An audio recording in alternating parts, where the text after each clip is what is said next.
कभी कभी जिंदगी की सबसे बड़ी साजिश अपनों के बीच ही रची जाती है, और जब साजिश की ये परतें खुलती हैं तो रिश्तों का हर रंग लहू से ज्यादा गाढ़ा लगता है।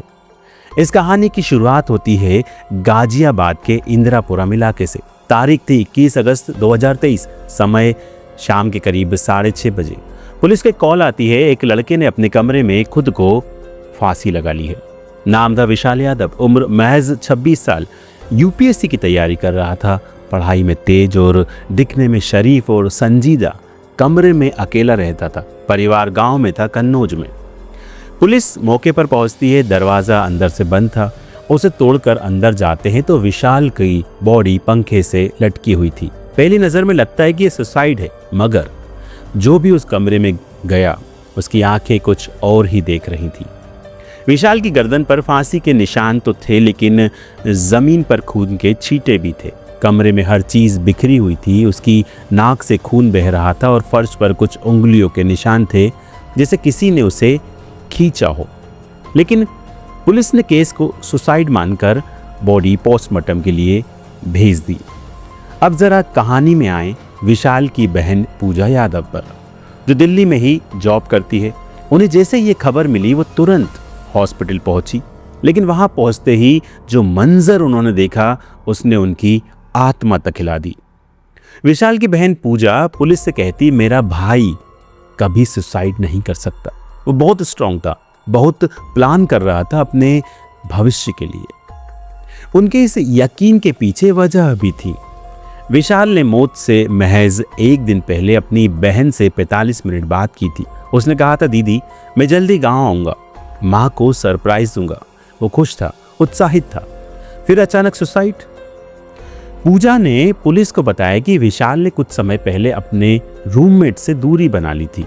उनके नाम थे रजत चौधरी, विक्रम चौधरी और राहुल चौधरी। सभी यूपी के रहने वाले थे।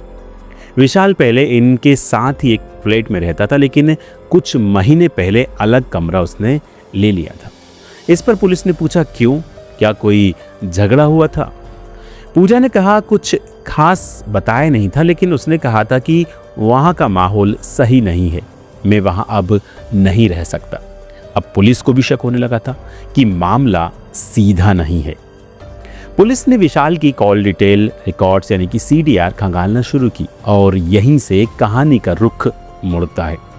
पता चला कि विशाल की मौत से कुछ घंटे पहले उसके फ़ोन पर रजत चौधरी की कई मिस्ड कॉल्स थी, लेकिन उसने फ़ोन नहीं उठाया।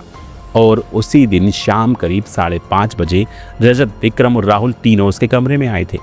वहाँ क्या हुआ ये कोई नहीं जानता। इन तीनों ने पुलिस को बयान दिया कि हम लोग मिलने गए थे, चाय पी और लौट आए। फिर जब दोबारा फ़ोन किया तो विशाल ने नहीं उठाया। फिर दरवाज़ा तोड़ा तो वो फंदे पर लटका मिला। बात कुछ जम नहीं रही थी।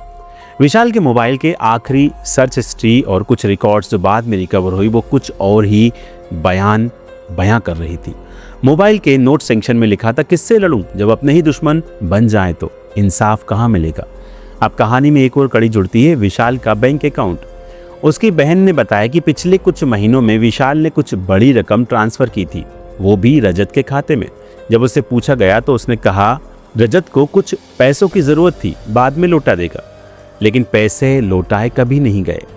पुलिस ने अब शक के आधार पर तीनों को उठाया और पूछताछ शुरू की। शुरुआत में सबने कहा, हम दोस्त थे, हम क्यों मारेंगे।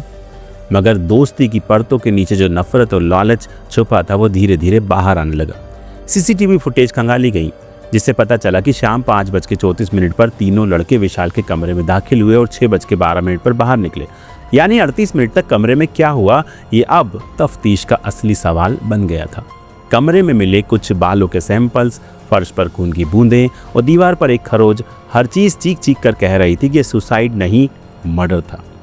और फिर बात आती है पोस्टमार्टम रिपोर्ट की, जिसने केस की पूरी दिशा बदल दी।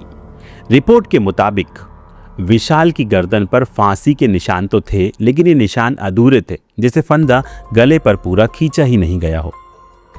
नाक से खून बहना, दांतों पर दबाव के निशान और सिर के पिछले हिस्से पर चोट, ये सब इशारा कर रहे थे कि विशाल की पहले पिटाई हुई थी। सबसे चौंकाने वाली बात, शरीर में घुटने से गला दबाने के निशान थे। यानी अब ये साफ हो चुका था कि ये मर्डर था और फांसी तो बस उसे सुसाइड दिखाने का तरीका था। पुलिस ने जब दोबारा पूछताछ शुरू की तो सीधा सवाल किया, सच बताओ तुम लोगों ने क्या किया उस कमरे में। पहले तो तीनों ने फिर से झूठ बोलने की कोशिश की, लेकिन पुलिस ने एक चाल चली। तीनों को अलग अलग रखा गया और रजत को बता दिया गया कि विक्रम ने सब कबूल कर लिया है और यहीं से दरकने लगी साजिश की दीवारें। रजत ने कहा, हाँ हम लोग गए थे विशाल के पास बात करने। उसने पैसे मांगे थे जो मैंने लिए थे। वो बार बार बोल रहा था कि लौटा दो, धमकी दे रहा था कि एफआईआर कर दूंगा। गुस्से में बात बढ़ गई। जब पुलिस ने पूछा फिर क्या हुआ, गुस्से में विक्रम ने उसे थप्पड़ मारा। राहुल ने भी धक्का दे दिया। उसने गुस्से में चिल्लाया, मैं सब रिकॉर्ड कर रहा हूँ। हमें लगा हम फंस जाएंगे। फिर मैंने उसका मोबाइल छीना और तोड़ दिया और फिर विक्रम ने उसके ऊपर चढ़कर उसका गला दबा दिया। उसके मरने के बाद हम डर गए थे, लगा पुलिस केस हो जाएगा, इसलिए मैंने कहा उसे पंखे से लटका दो ताकि लगे सुसाइड है। विशाल के गले पर जो निशान थे वो रस्सी से नहीं बने थे बल्कि एक सफ़ेद स्कूल बेल्ट जैसी चीज़ से बने थे। और जब पुलिस ने रजत के कमरे की तलाशी ली तो उन्हें एक टूटी हुई बेल्ट मिली जिस पर खून के निशान थे। डीएनए टेस्ट हुआ और वो खून विशाल का था। विशाल का एक पुराना मोबाइल पुलिस को उसकी टेबल की दराज में मिला। स्क्रीन टूटी हुई थी लेकिन मेमोरी कार्ड बचा हुआ था। उसी में एक ऑडियो रिकॉर्डिंग थी 6 मिनट की जिसमें विशाल की आवाज़ थी, रजत पैसे दो, बहुत हो गया, अब मैं एफआईआर कर रहा हूँ, तुम्हारी वजह से मैं मानसिक तनाव में हूँ, तुमने मेरी जिंदगी बर्बाद कर दी है। और फिर बैकग्राउंड में शोर, थप्पड़, धक्का मुक्की और आखिरी में एक घुटती हुई आवाज़। जब विशाल की पोस्टमार्टम रिपोर्ट और रिकॉर्डिंग की खबर कन्नौज में उसके परिवार तक पहुंची तो उसकी माँ बेहोश हो गई। पिता रामेश्वर यादव जो खुद एक रिटायर्ड टीचर हैं, फूट फूट कर रोते हुए बोले, मेरा बेटा किसी का बुरा नहीं सोचता था, फिर क्यों, उसका कसूर क्या था। रजत, विक्रम और राहुल तीनों को आईपीसी की धारा 302, 201 और 120 बी में गिरफ्तार किया गया। कोर्ट ने पहली ही सुनवाई में कहा यह केस न सिर्फ मर्डर है बल्कि भरोसे की हत्या है। रजत ने माना कि विशाल उसे बार बार पैसे लौटाने के लिए कह रहा था और धमकी दे रहा था कि वो लीगल एक्शन लेगा। रजत के लिए शर्मिंदगी की बात थी, इसलिए उसने दोस्तों को मना किया और फिर एक साजिश जो शायद वो खुद भी नहीं समझ पा रहे थे कि इतनी घातक होगी। ये सिर्फ मर्डर की कहानी नहीं थी, ये उस भरोसे की मौत की कहानी थी जिसे हम दोस्ती कहते हैं।